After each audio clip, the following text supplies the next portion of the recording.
Hello student. आप लोग कैसे हो? उम्मीद करती हूँ कि आप लोग ठीक होंगे। ठीक है, तो कैसे हो आप लोग बताइएगा जल्दी, कैसे हो? ठीक हो ना?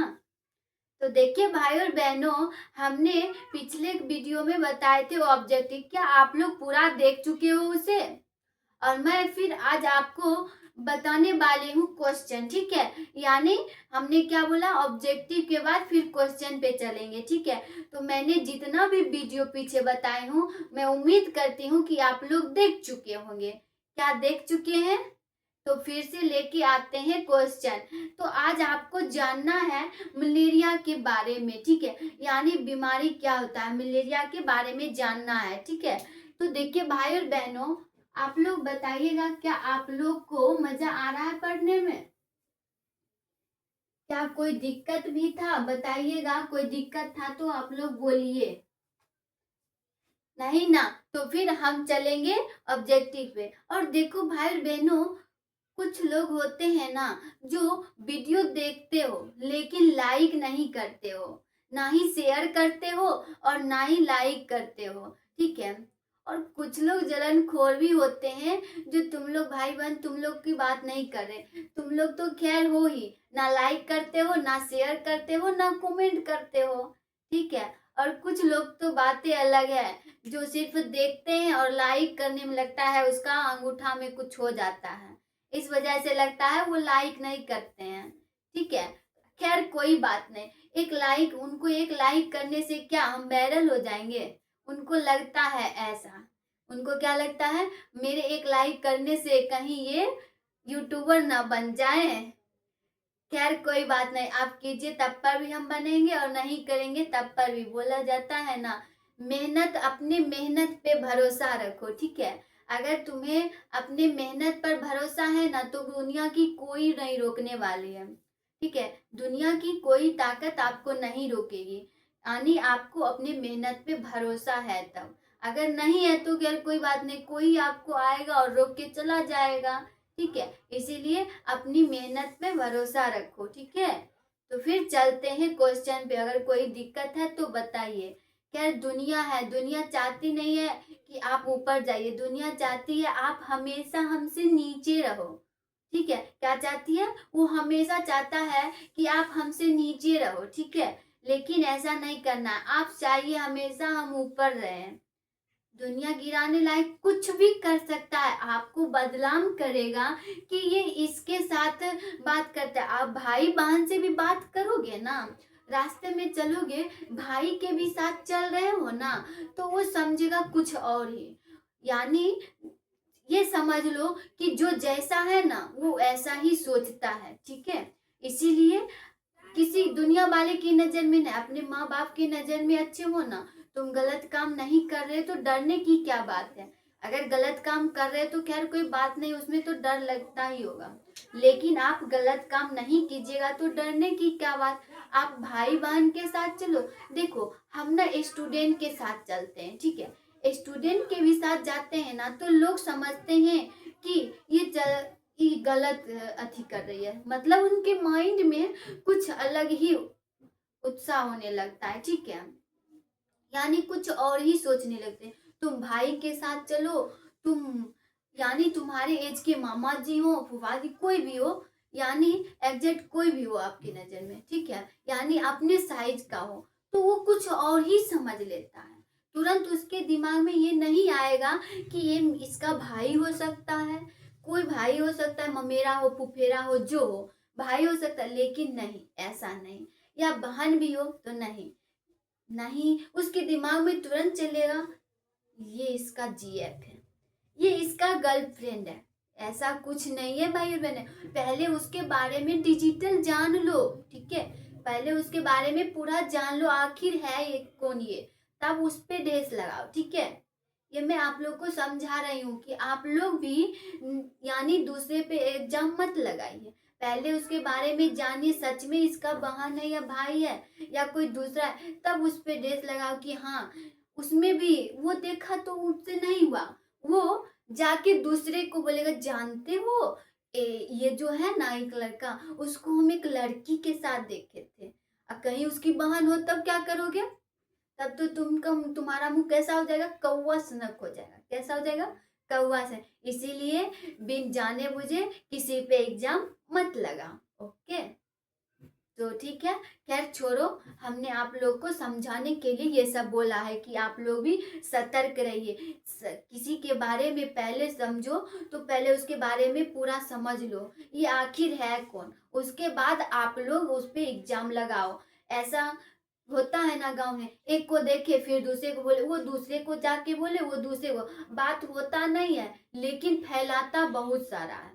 ठीक है, तो आजकल के जमाने में निगेटिव चलते रहता है, यानी पॉजिटिव नहीं चलेगा। जहां कुछ देखेगा ना तो पॉजिटिव नहीं, उसके जस्ट दिमाग में निगेटिव आता है। ठीक है, इसीलिए आप लोग सतर्क रहिए और किसी पे बिना देखे समझे एग्जाम मत लगाइए। ठीक है, ये आपको समझाने के लिए बताएं, अब आपकी आगे मर्जी। ठीक है, अपने काम पे ध्यान दो, दूसरे के काम पे नहीं। दूसरे के काम पे ध्यान से तुम्हारा काम हो जाएगा, हो जाएगा, बताओ नहीं ना। तो दूसरे के काम पे मत ध्यान दो, अपने काम पे ज्यादा ध्यान दो। ठीक है, तो चलते हैं हम क्वेश्चन पे। आप आगे आपकी मर्जी, हम तो आपकी दीदी थे इसीलिए मैंने समझा दी, अब आगे आपकी मर्जी। ठीक है, तो हम चलते हैं अब क्वेश्चन पे। लिखिएगा, सबसे पहले लिखिएगा एलर्जी। क्या लिखेंगे, एलर्जी। सबसे पहले डालिएगा एलर्जी, या सबसे पहले क्या डालना है, एलर्जी या प्रतियोजक। क्या डालना है, एलर्जी या प्रतियोजक। ठीक है,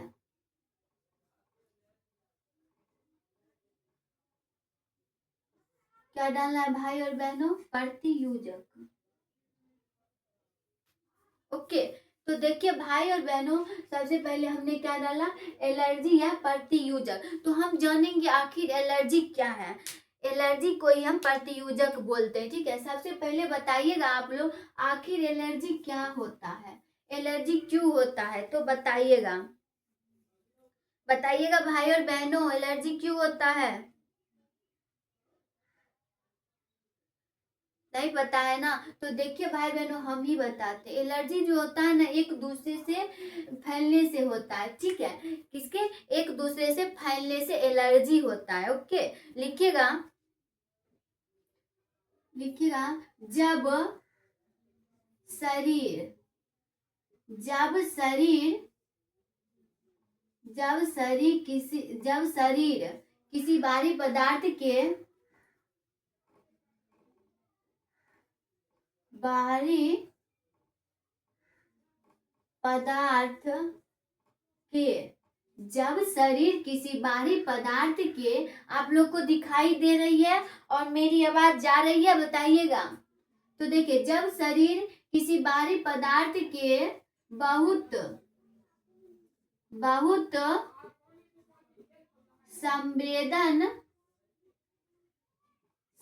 बहुत संवेदनशील होता है,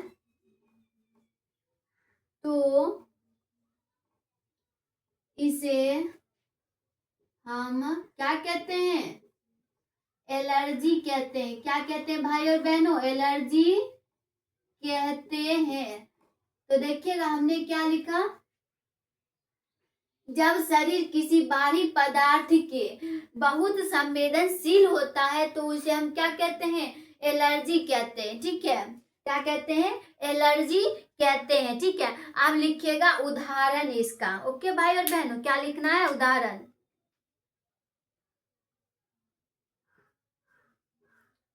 उदाहरण देखिएगा क्या होता है, क्या होगा, धूप से एलर्जी। क्या होता है, धूप से एलर्जी। क्या लिखेंगे, धूप से एलर्जी। किसी को धूप से एलर्जी होता है, किसी को रंग से एलर्जी होता है। ठीक है, किसी को गंदगी से एलर्जी, गंदगी से तो खैर सबको एलर्जी होता है। धूप से एलर्जी। ठीक है भाई बहनों, क्या लिखे, धूप से एलर्जी। रंगों से एलर्जी, आप लोग बताइएगा, और रंगों से एलर्जी। ठीक है, क्या लिखे हैं? धूप से एलर्जी, रंगों से एलर्जी। आप लोग बताइएगा उदाहरण, बताइएगा भाई और बहनों। आगे लिखिएगा, गुलाल से एलर्जी। तो देखिए भाई और बहनों, हमने क्या बताई हूँ, जब शरीर किसी बाहरी पदार्थ के बहुत संवेदनशील होता है तो उसे हम क्या कहते हैं? उसे हम एलर्जी कहते हैं। यानी किसी को धूप से एलर्जी होता है, तो किसी को रंगों से एलर्जी होता है, और किसी को गुलाल से एलर्जी होता है। यानी जब किसी के एलर्जी होता है तो उसके मुंह पे, जिसको एलर्जी होता है उसके मुंह पे अगर तुम रंग लगा दिए हो तो उसके मुंह में फुंसी फुंसी टाइप हो जाता है, तो उसी को हम क्या बोलते हैं? एलर्जी हो गया, इसको रंग से एलर्जी है। धूप, अगर वो धूप में, अगर उसको धूप से एलर्जी है और वो धूप में जाती है या जाता है तो उसके मुंह पे फुंसी फुंसी टाइप हो जाता है, तो उसको हम क्या बोलते हैं? उसी को हम बोलते हैं एलर्जी। यानी इसको धूप से एलर्जी है, उसका तबीयत खराब हो जाता है, तो उसी को हम क्या बोलते हैं? इसको धूप से एलर्जी है। कोई दिक्कत? एनीबडी? कोई भी, किसी को दिक्कत नहीं ना? तो फिर चलते हैं आगे। ठीक है भाई बहनों, इसे मिटाऊं? आप लोग को समझ में आया ये? और अच्छे से आप लोग उतारिए। क्या आप लोग उतार चुके? मैं ऊपर मिटाऊं भाई बहनों? देखिए, आप लोग को बुरा लगा होगा, ठीक है, लेकिन बुरा मानने की बात नहीं है, आपके फायदा की चीज बताएं, ठीक है। बुरा लगे तो सॉरी, क्या बोल सकते हैं, और लेकिन आपको समझाने के लिए बताई हूँ। अब आपको बुरा लगे या कुछ, हम तो सॉरी बोलती हूँ, ठीक है। तो देखिए भाई बहनों, आपके फायदा के लिए बोले, किसी के बारे में गलत एग्जाम, बाद में वही एग्जाम आप पे पड़ता है। देखिएगा, ऐसा भी होता है भाई और बहनों कि दुनिया नो दूसरे को देखेगा, मतलब दूसरे के परिवार को देखेगा कि इसकी बेटी ऐसी है, लेकिन कभी वो अपनी बेटी को नहीं देखती है कि उसकी बेटी कैसी है।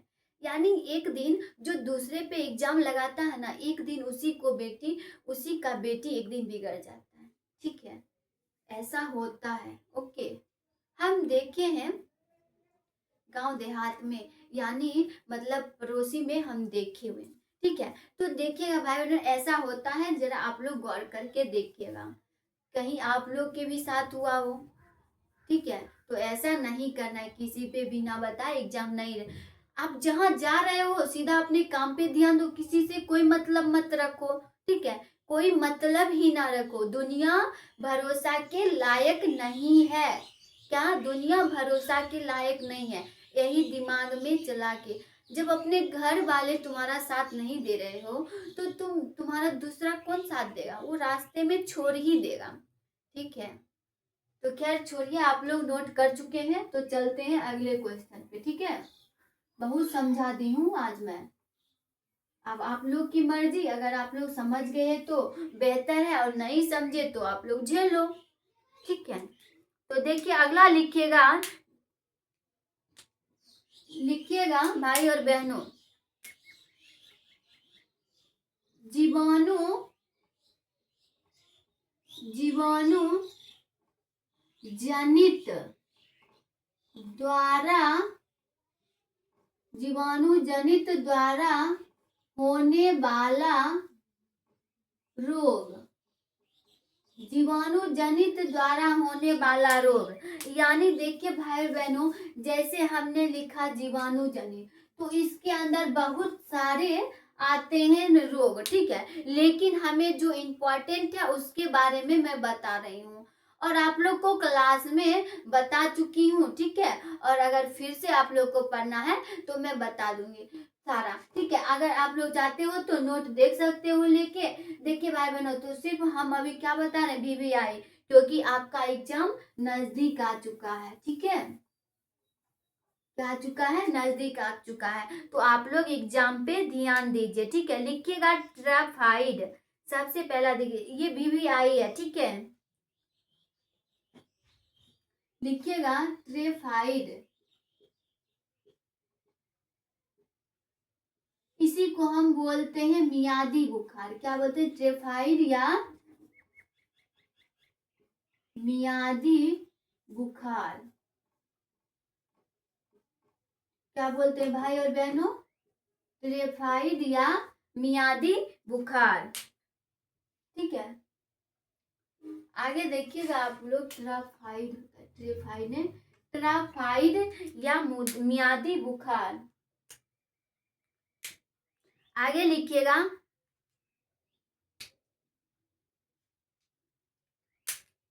देखिएगा भाई और बहनों, आप लोग बताते नहीं हो। ट्राइफाइड, क्या लिखे हैं? ट्राइफाइड या मियादी बुखार। तो लिखिएगा रोग वाहक, इसका लिखिएगा रोग वाहक क्या होता है। ठीक है,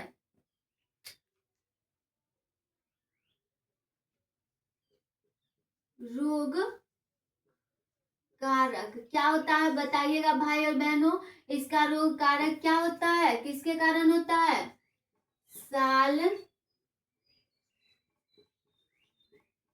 साल्मोनेरा जीवाणु के कारण। किसके कारण होता है? साल्मोनेरा जीवाणु के कारण। ठीक है, अब आगे बताइएगा बाहर, क्या हमने बताया? रोग कारक साल्मोनेरा जीवाणु। ठीक है, आगे बताइएगा इसका वाहक क्या होगा, किस अंग में होता है? सही है, कुछ बच्चे बता रहे हो सही और कुछ नहीं बता रहे हो, मतलब सब नहीं बताते हो, यानी पढ़ते नहीं हो।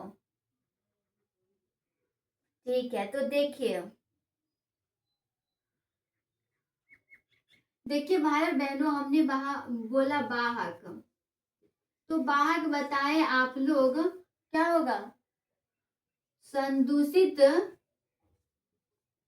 संदूषित जल, या क्या होगा? संदूषित जल या भोजन। संदूषित जल या भोजन। आगे लिखिएगा प्रभावित अंग, इसका प्रभावित अंग क्या होता है, यानी ये किस अंग में होता है? किस अंग में होता है? आमाशय। और ठीक है, आमाशय। ठीक है, और आप लोग बताएं छोटियां, सही है। प्रभावित अंग तो क्या लिखेंगे?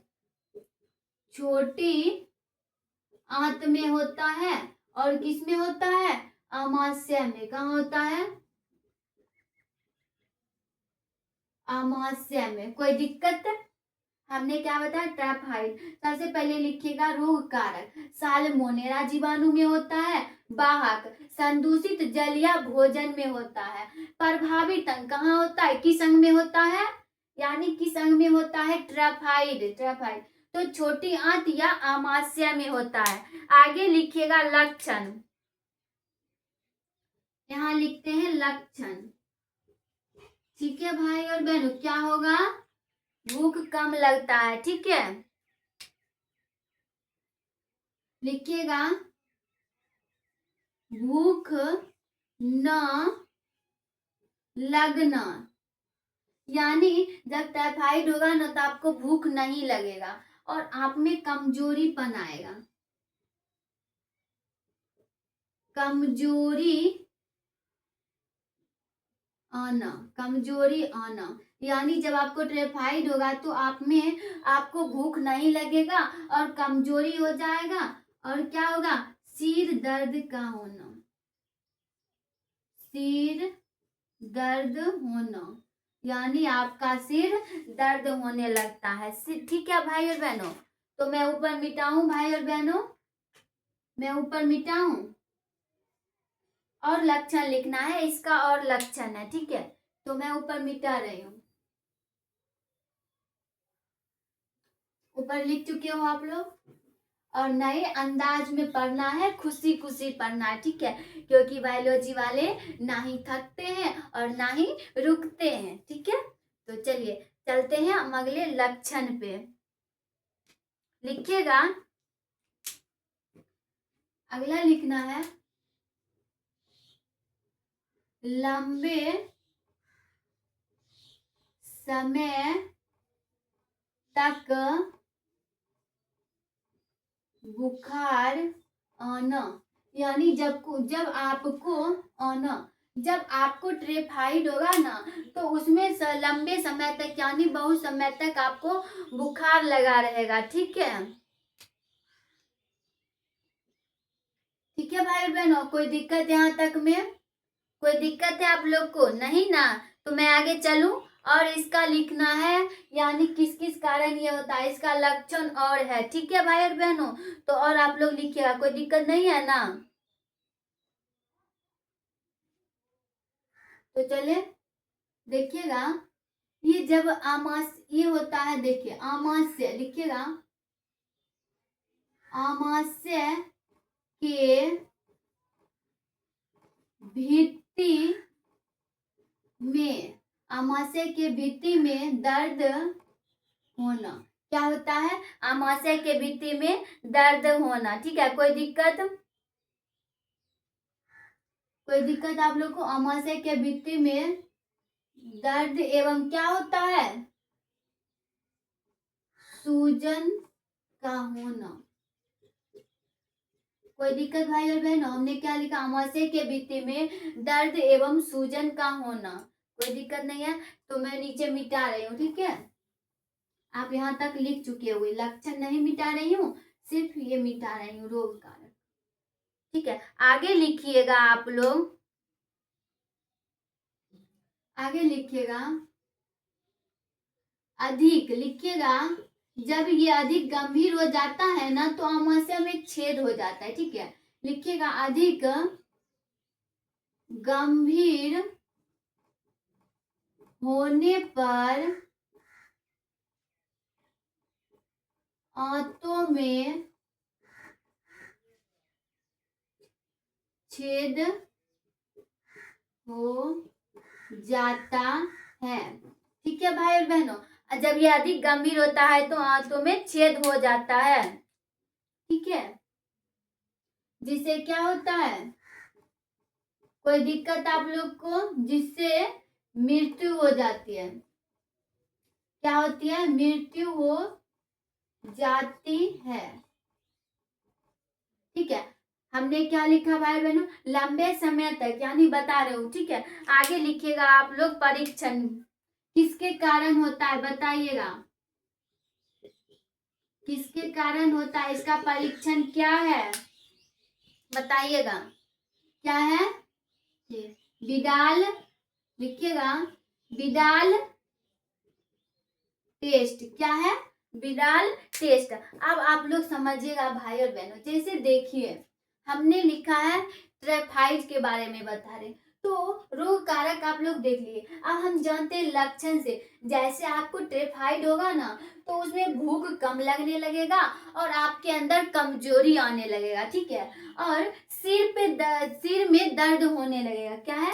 सिर में दर्द, सिर दर्द होना, यानी सिर में दर्द होना। ठीक है, आगे देखिए क्या है? लंबे समय तक बुखार आना। जब आपको ट्रेफाइड होगा तो आपको लंबे समय तक बुखार रहेगा। ऐसे होगा तो आपको कुछ ही देर में, यानी कुछ ही देर में आपका छूट जाएगा। ठीक है, बुखार। लेकिन जब आपको ट्रेफाइड रहेगा तो लंबे समय तक बुखार रहेगा। आमाशय के भित्ति में दर्द एवं सूजन हो जाता है। ठीक है, जब आपको ट्रेफाइड रहेगा तो आमाशय में सूजन होने लगता है। ठीक है, और दर्द होने लगता है। अधिक गंभीर जब हो जाएगा, जब आप लोग नहीं दिखाओगे तो वो अधिक गंभीर हो ही जाएगा। जब आपको अधिक गंभीर होने पर आंतों में क्या होता है? छेद हो जाता है। क्या हो जाता है? छेद हो जाता है, जिससे आपकी मृत्यु हो सकती है। क्या हो सकती है? मृत्यु हो सकती है। इसीलिए आप लोग जब भी कोई बीमारी हो तो सीधा आप लोग दिखाओ, और नहीं तो सोचोगे आज करेंगे कल करेंगे, पढ़ाई के जैसा करोगे, आज नहीं पढ़ेंगे कल पढ़ेंगे, आज नहीं दिखाएंगे कल दिखाएंगे, तो वही बढ़ते चला जाएगा। और जब वो बढ़ जाएगा तो एक दिन उसमें छेद हो जाएगा, टाइफाइड होगा, तो उसमें क्या हो जाता है? तब उसकी मृत्यु हो जाती है। अगर आप लोग दिखा लिए, दवाई खा लिए तो आप लोग स्वस्थ हैं, और नहीं दिखाए तो आप लोग स्वस्थ नहीं है। ठीक है, तो ठीक, आप लोग को यहाँ तक में कोई दिक्कत? अगर कोई दिक्कत है भाई बहनों तो आप लोग बताइए, नहीं ना? तो चलते हैं अब आगे। ठीक है, मैं इसे मिटाऊं, आप लोग ऊपर लिखिए, मैं नीचे मिटा रही हूँ। ठीक है, देखिए आगे, तो देखिएगा भाई और बहनों, आगे लिखिएगा मलेरिया के बारे में जाने। मलेरिया क्या है? मलेरिया का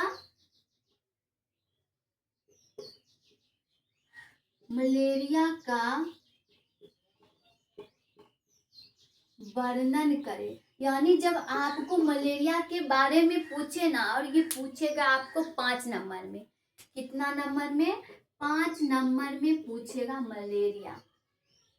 ऑब्जेक्टिव में भी पूछ देगा और आपको 5 नंबर में पूछेगा मलेरिया। तो आप लोग को मैं जितना लिखाऊंगी उतना लिखना है, ठीक है भाई बहनों। तो लिखिएगा भाई और बहनों, कितने ईस्वी में, 1894 ईस्वी में। कितने, 1894 ईस्वी में। लिखिएगा 1894 ईस्वी में, 1894 ईस्वी में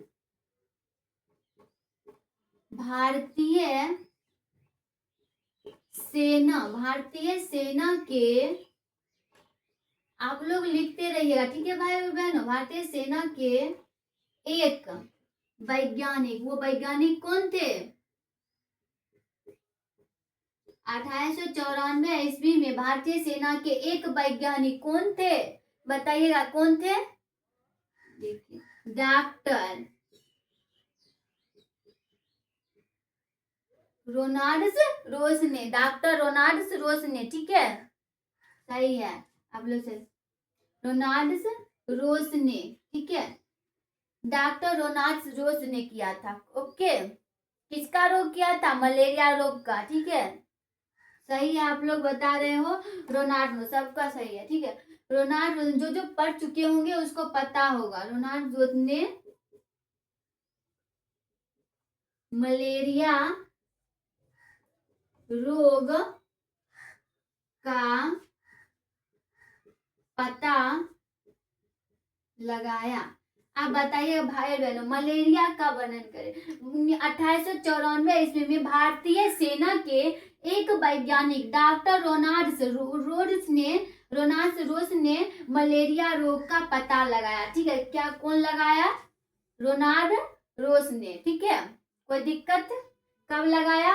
1894 ईस्वी में। आपको ऑब्जेक्टिव में पूछेगा, ऐसे पूछेगा मलेरिया रोग का पता किसने लगाया? तो रोनाल्ड रोस ने। और कब लगाया? तो क्या बोलना है? 1894 ईस्वी में। तो चलते हैं आगे, आप लोग देखिए। तो आगे लिखिएगा रोग कारक, लिखिएगा रोग। तो जो जो पढ़ चुके हो जरा बताइएगा इसका रोग कारक क्या होता है, ठीक है भाई बहनों, कोई दिक्कत? बताइएगा रोग कारक, लिखिएगा क्या होता है, ठीक है। प्लाज्मोडियम, ओके, पता है तो भी सही, नहीं पता है तो देख लीजिए। प्लाज्मोडियम प्रोटोजुआन,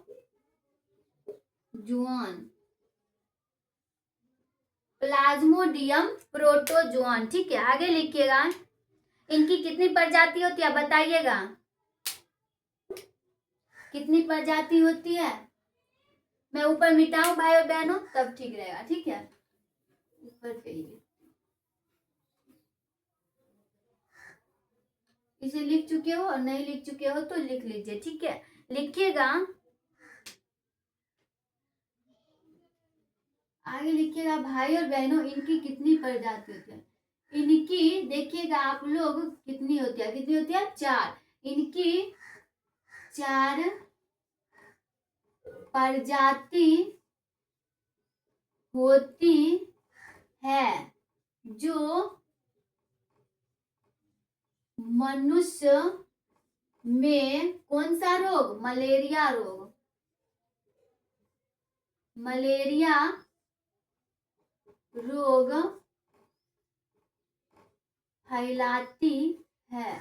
कौन सा रोग? मलेरिया रोग। इनकी 4 प्रजाति होती है जो मनुष्य में कौन सा रोग फैलाती है? मलेरिया रोग फैलाती है। अब वो 4 कौन कौन सा होता है लिखिएगा। इसे मिटाऊं मैं, इसे मिटा रही हूं, ठीक है। लिख लीजिए रोग कारक प्लाज्मोडियम प्रोटोजुआ। आगे लिखिएगा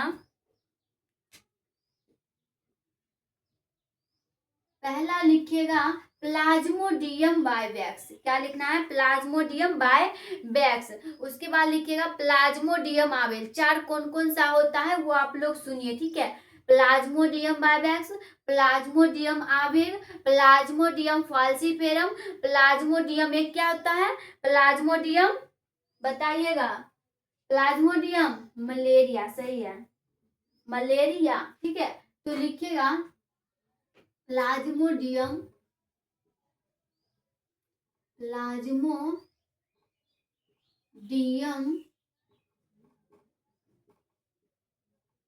वैक्स।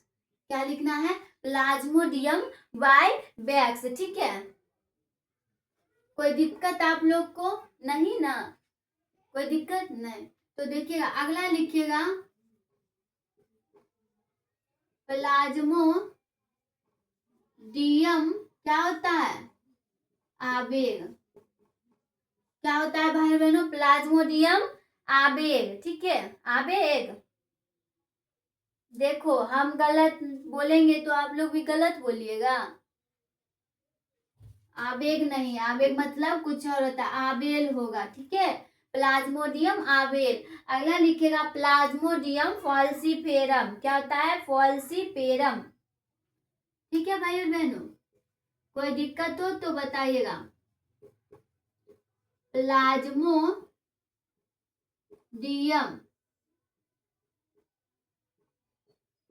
फॉल्सीफेरम क्या है भाई और बहनों? प्लाज्मोडियम फॉल्सीफेरम, ठीक है। अगला लिखिएगा चौथा नाम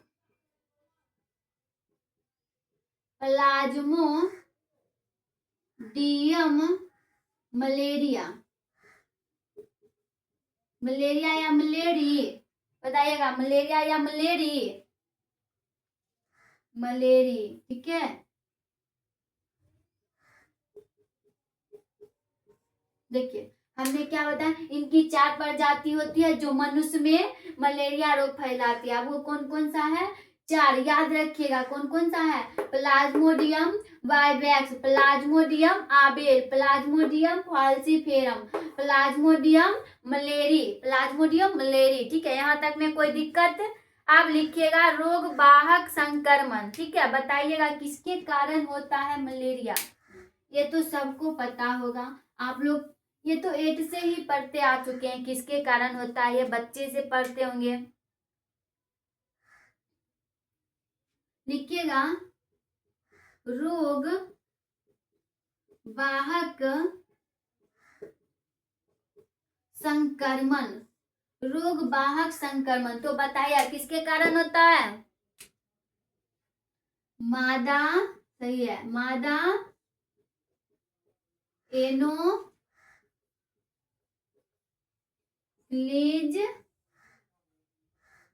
मच्छर के कारण। किसके कारण होता है? मादा एनोफ्लीज मच्छर, ठीक है। आगे लिखिएगा प्रभावित अंग, यानी यह किस अंग में होता है?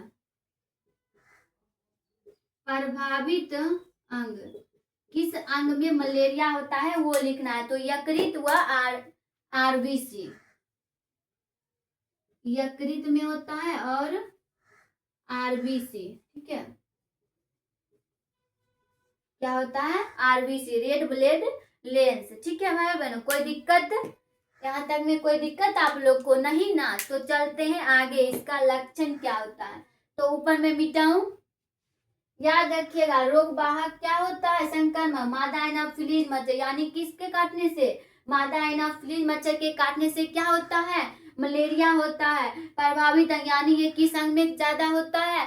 यकृत और आरबीसी, रेड ब्लड लेंस, ठीक है। कोई दिक्कत? तो मिटाऊं ऊपर, आप लोग लिख चुके हो यहाँ तक? नहीं लिखे हो तो लिखिए। तो लिखिएगा लक्षण, ठीक है भाई बहनों, लिखना है लक्षण।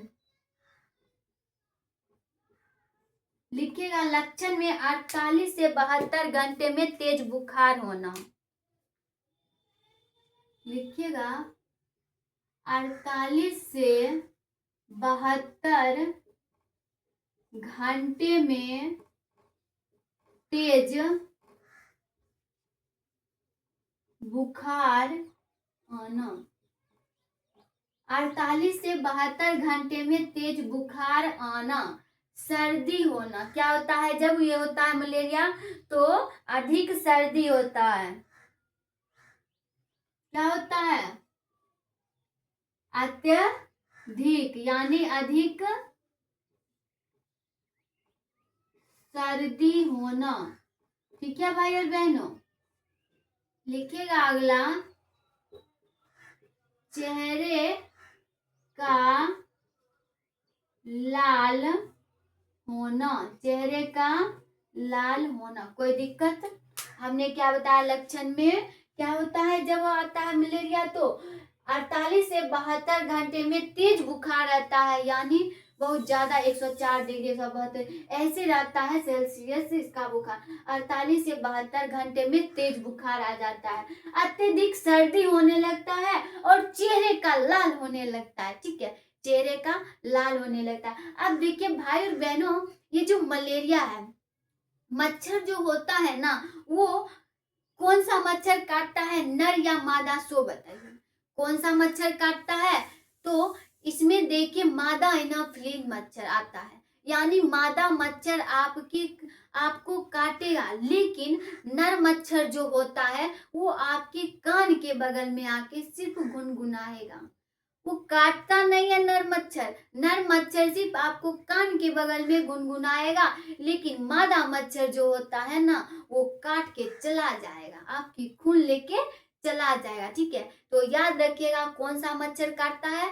मादा एनाफ्लीज मच्छर, इसीलिए इसका नाम दिया गया है मादा एनाफ्लीज मच्छर, यानी मादा मच्छर ही काटता है, नर मच्छर नहीं काटता है। नर मच्छर सिर्फ आपको तंग करेगा, कान के बगल में गुन गुन गुन करेगा, यानी जो गुनगुन कान के बगल में करता है वो नर मच्छर है, और जो आपको काट के चला जाता है उसे हम बोलते हैं मादा एनाफ्लीज मच्छर, यानी मादा मच्छर काटता।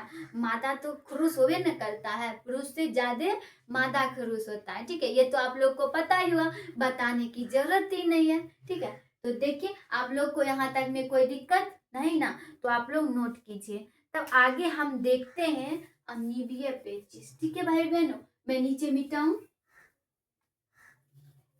आगे लिखिएगा आप लोग। ठीक है, लिखिएगा अमीबिया पेचिस या अमीबियता।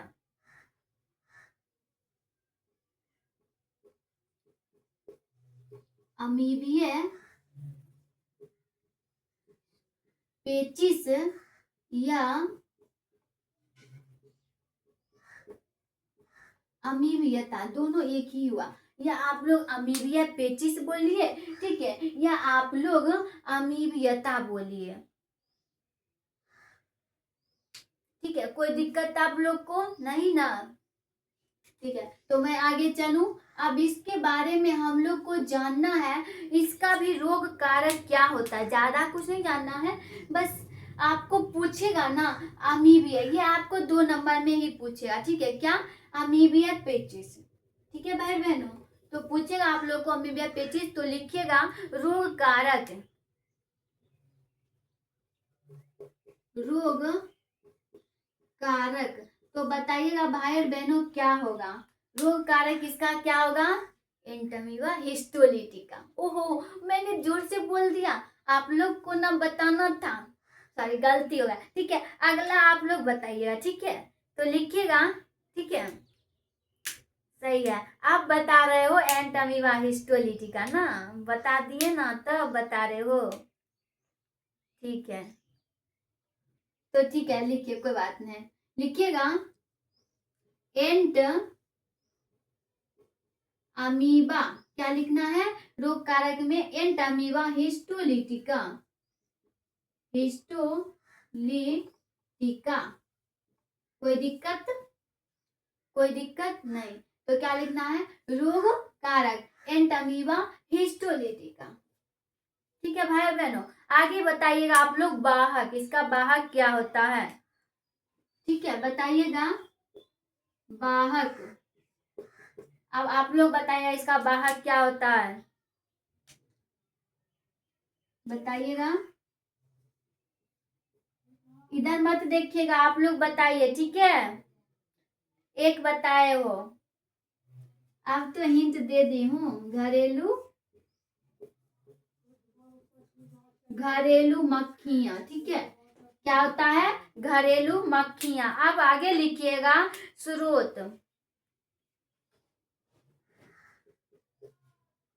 क्या लिखना है? स्रोत। इसका क्या स्रोत है लिखिएगा।